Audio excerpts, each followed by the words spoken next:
All right, guys, what's up? This is like a raw little video just to break down a step-by-step guide on how to go from bare bones nothing to running your own clothing brand. Like it's 2024, you see so many people with their own brand, and I'll tell you right now, this is easy. You know what I'm trying to say? Once you've done it, once you've been through it, and you look back, you say that this is actually like nothing crazy. I know it could be daunting starting out, but I'm gonna go through it step by step to give you guys a basic understanding of how to actually run your clothing brand and not be a coward about it. You know what I'm trying to say? So I'm gonna just get right into it. First thing you guys need is before you even think about starting a brand, before you even think about doing nothing crazy, you need good ideas. You need a reason. You need a why. You need a unique edge coming into the game, right? Don't come out here with your little anime designs, your crappy little Forever 21 style designs and expect you to go from zero to making bank. Like it's not gonna happen, right? You need to look at what decent players in the game are doing and copy them. I already wrote an article about this, so I'm gonna use that as the guide, right? Instead of writing some stuff in Word.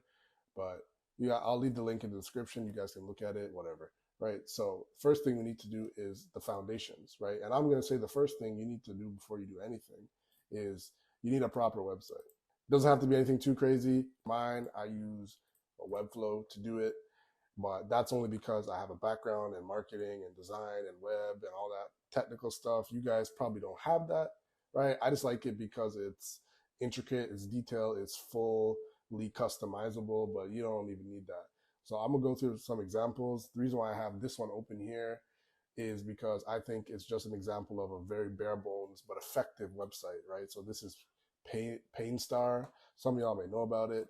Typical Instagram brand. They're pretty good though. They're going crazy with the cut and sew, right? So you know they just have a shop archive right here, right? And it's very simple, but it's effective, right? It's important to know that your website definitely matters. It can't be crap, but it doesn't have to be intricate. As I said before, they just got what they have for sale, and then tell you the price, present it in a nice little way, and it's very simple, right? I assume this is like a Shopify store. I'm not too sure, something like that, but yeah, nothing too crazy. Domain, website, all that stuff. You know, here's another one. Reckless Scholars. They have a good pieces. It's more like a goth brand, you know, opium, whatever they're calling it these days. Whatever the kids are calling it these days, I don't know. But what I do like is that they're starting to do shows, right? So they're doing viewings, they're doing shows, and they have all their pieces, or at least all their collections presented, right?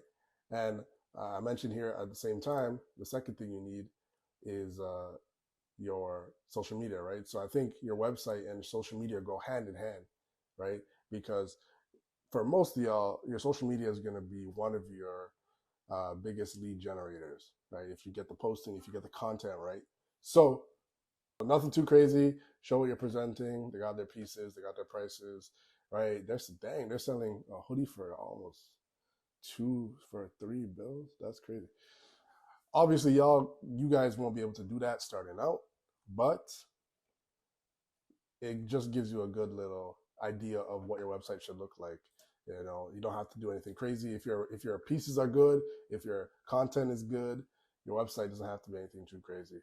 And I would argue that most brands, most successful brands, are the same way, bare bones, right?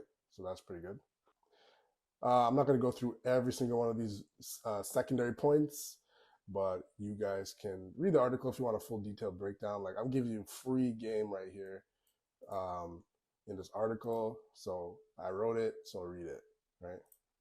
Obviously, the next thing is your pieces. I'll be so honest with you, they need to be good. All right, here's something I found on Reddit. Please don't make nothing like this. Like this is giving like hot topic vibes. You know, like it's kind of boring. It's lame. The logo looks like something that should not be there. There's no clear brand image. Like I look at this and I'm like, this looks like two logos spliced together in like um, MS Paint. You know, like only brands that can get away with this are like super established brands, like if you have a Vetements hoodie with your logo on it, you know, the brand's already established. The brand already has a track record of making crazy pieces, so the brand name carries so much weight, right? But this, please don't start doing this because nobody knows your brand. You got to come up with something that's eye-catching that will actually make somebody want to stop and click on your post and, you know, possibly purchase, right? It's important to know that you should just copy, copy, copy, copy. Don't come into the game starting off trying to make something groundbreaking and reinvent the wheel. Honestly, you're better off just starting off with something that's already there and putting your own spin on it. These brands, all these all these Instagram brands, they have the same, you know, they have a similar vibe, but they all have their own little spin on it. Like, you know what I'm trying to say? And they all look good in their own way. You know, stuff like this is unique. You know, there's nothing groundbreaking. It's just like a little varsity slash bomber jacket type of thing. But this design, the color, the puff print, it's cool. You know, this stuff has been done to death already. We've seen it hundreds of times, but it's still working right now. It's cool. You know, people are still messing with this, especially like in the U.S. People love this type of stuff. So don't reinvent the wheel on your first drop. Just make something that works, that's already cool and already established, and give it a go at that. I should have reordered these two. This is all assuming you have the skills, so I'm not even going to go into the basics of, you know, Illustrator, Photoshop, all that stuff, Premiere Pro. Y'all should know how to do at least something with that. The next thing we need to do is just finding your proper clothing manufacturer. I didn't necessarily need a streetwear dedicated manufacturer to make the pieces, right? So a lot of stuff, you know, I had, you know, back then the utility, you know, vibe type of pieces were cool. So that's what I was focusing on. And I actually used a utility vest company to make the actual piece, and they did a perfect job. Maybe I'll put the piece up here if I can find it, but that was a long time ago. So yeah, you don't need a dedicated streetwear manufacturer. It's good to have because a lot of streetwear manufacturers know exactly what you're trying to go. They have the methods to make what you want, but it's not necessary. So look into a whole bunch of different ones. It's people always go to Alibaba and they always kind of like talk down about Alibaba, but to be honest, Alibaba is where it's at. Like you could find a lot of good manufacturers there to start off because a lot of the um, domestic ones or the ones that are, you know, like stuff like what's that one, Superline clothing, like those ones, they're gonna have super high MOQs, and it's gonna be a hassle for someone starting off with not that much big of a budget to meet those MOQs and to work with them because they're for more established brands, and you know, and by that I mean people with money, right? I would say go to those Alibaba overseas manufacturers. It doesn't have to be in China. It could be Taiwan. It could be Pakistan. It could be places like that, even India, that will give you perfect, you know, they'll give you samples, that will give you perfect trade deals, and you can go with that. You know, as I said, there's more detail in the article, so check that out. People forget the little things, you know, the assistance items, you know, the bags, the labels, the tags, uh, the prints, everything like that. The poly bags, you know, you need to take that into consideration too.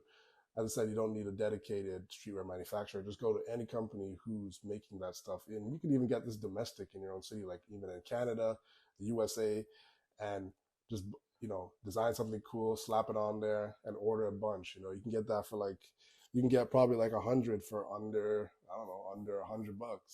You can't just ship it in no regular blank box because the unboxing experience is part of what makes your brand stand out in the consumer's mind. Now we're getting to more of the technical stuff, which is your marketing and your sales, right? Before you do any marketing, before you do anything about channels, you need to understand your sales funnel, right? As I said, the basic sales funnel should look like this, which is um, at the top of the funnel, which is your ad or organic point of contact, which is your social media posts, TikTok, Instagram, whatever else. I would say TikTok and Instagram are the bread and butter for apparel companies just starting out because that's where your target audience is. Don't be posting on LinkedIn about your clothing brand. Don't be Facebook is cool too, I guess, but trust me, Facebook doesn't have as much engagement as these two platforms. Yeah, Facebook has more people, right?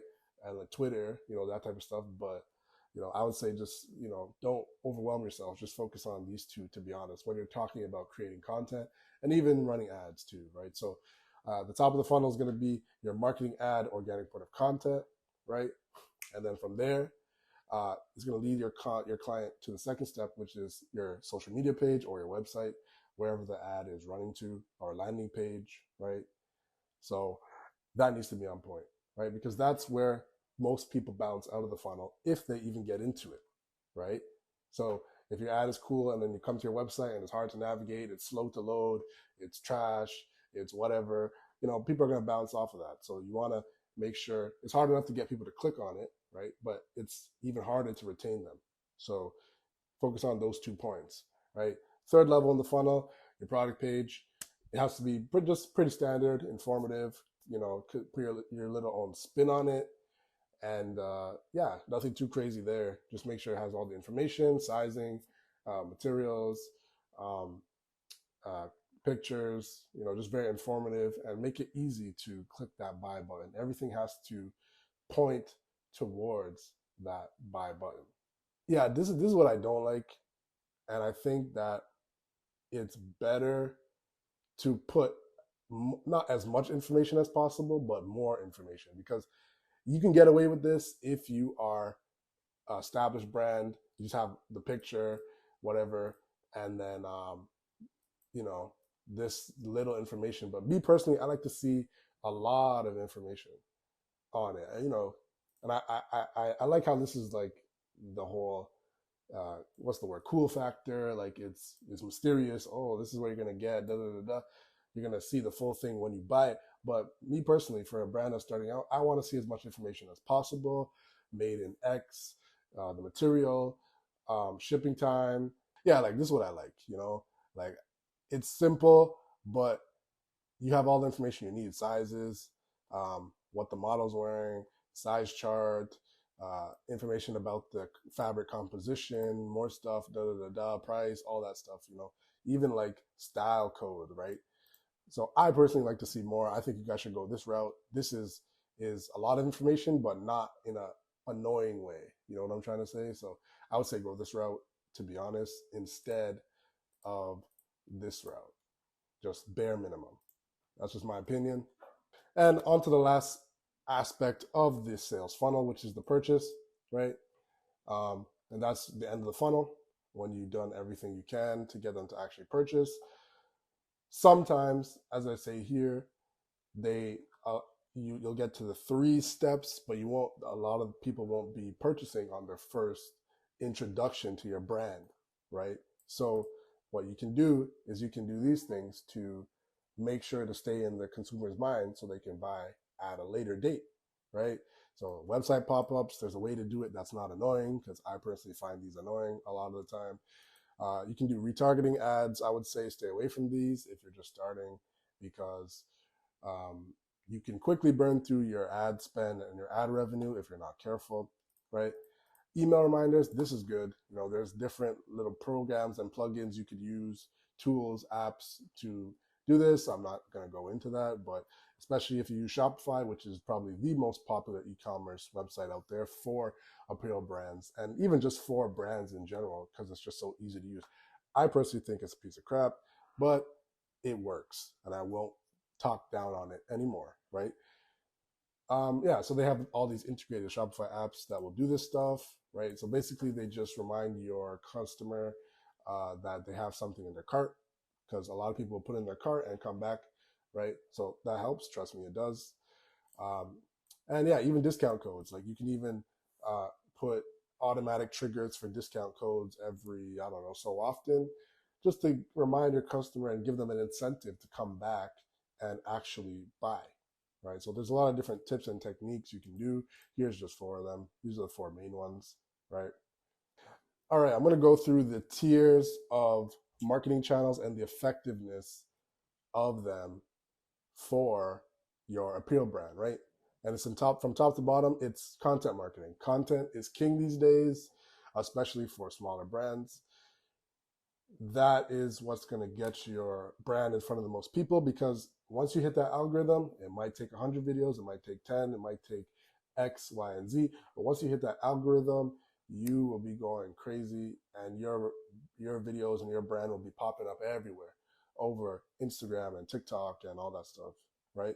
So focus on content, stick to a content schedule, get one, whether that's once every 2 days, once every 3 days. If you hit the algorithm, I would say, and you get a viral video, I would say go once every day up until, it starts tapering off.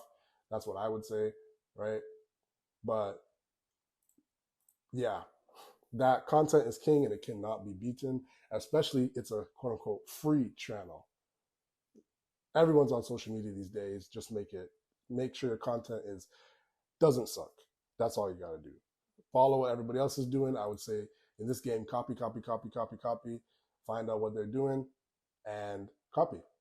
I like to, there's different types of content you can do instead of just taking pictures of the brand, of the product. This is cool. I like this. This works. But there's also, you can show the mock-up, right? You can show the behind the scenes.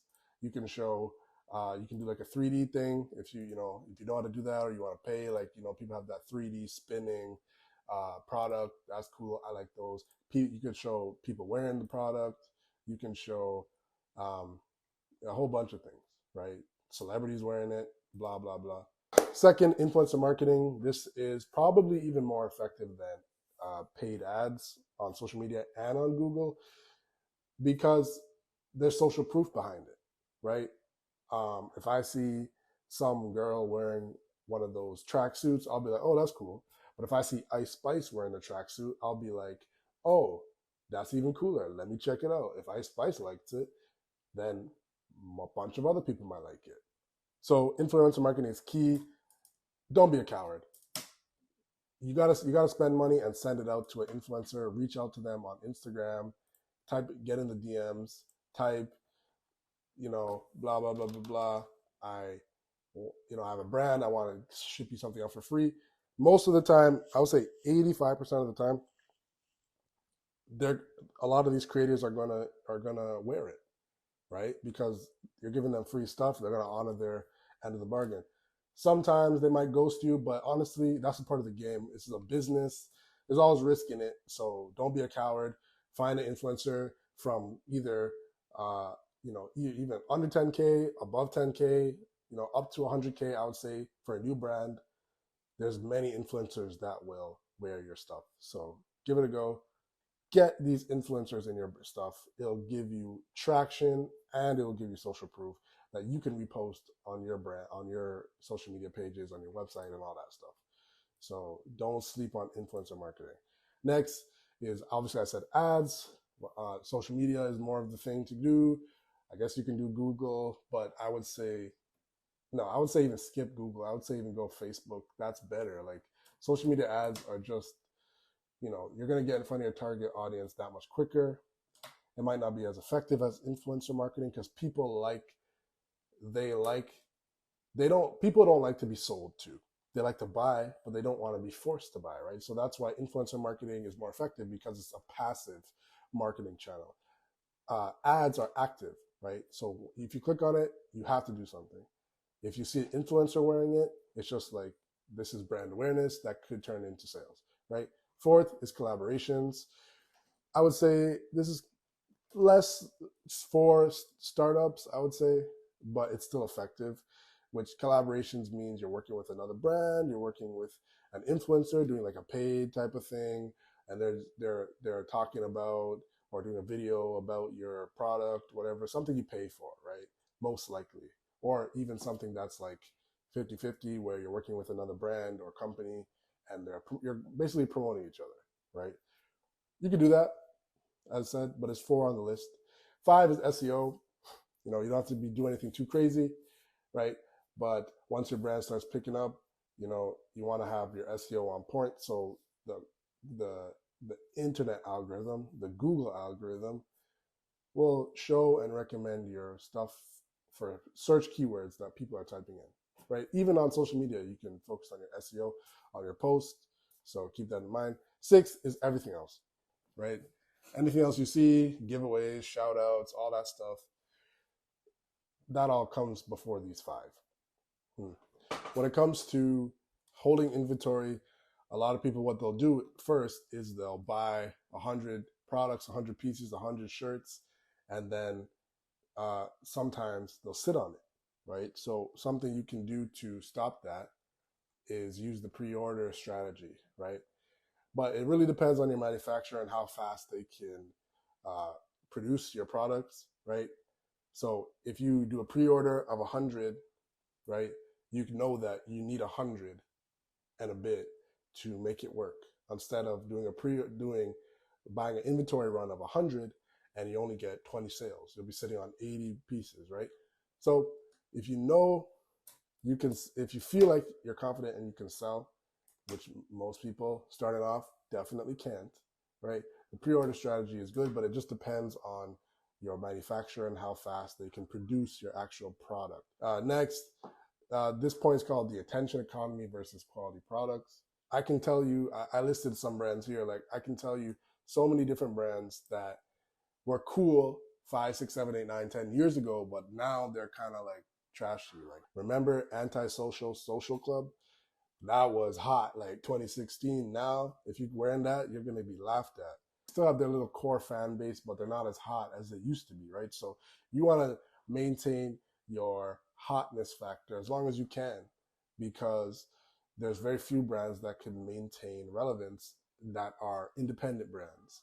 Yeah, there's brands that are backed by investors, that have money, that, you know, the budget to stay quote unquote relevant. But if you are just you and your friends, you gotta make sure that that's on point, and you make sure that you're doing all you can to stay in the minds of your consumer, because you get a customer once, but you need to make that customer a quote unquote lifetime customer.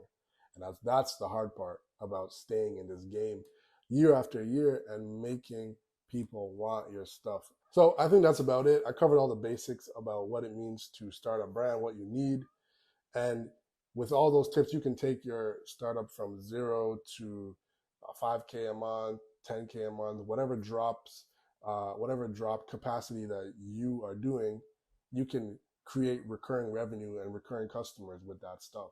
Take it from someone who started a brand, who's ran a brand, who's running a different type of brand. Like, it's not hard. Like, it sounds easy, because it is. The hard part is actually the execution. The hard part is the creativity. The hard part is the ideas. The hard part is the staying relevant in a game where so many, like, look at this, so many brands out there that are all good. There's a lot of crap out there, trust me, but like, I haven't even seen nothing here yet just by searching out this hashtag. Like, they're all pretty good, like, you know. So you gotta get to this level. You know what I'm trying to say? So you can compete. And like, this is crazy, by the way. Like, you gotta compete with this. So if your stuff ain't at this level, you need to go back to the drawing board, because this stuff, this crap, is not this crap stuff that I say a lot of crap on here, but there's a lot of good stuff. Like, there's a lot of good stuff here too. Like, this stuff is actually good. You know, I'm trying. Dang, I feel like this design is getting like super oversaturated, but this stuff is all good. Like, you know, if you're like, all of this is good, all of this is good. If you're not at this level, I'm struggling to find something that doesn't look good here. Like, everything here is decent, is great actually. But anyways, so that's it. That's the video. Hopefully that'll give you enough to start off. Read the article if you want to get a more detailed explanation of the points I made in this video. Other than that, hit the website, and I'm out.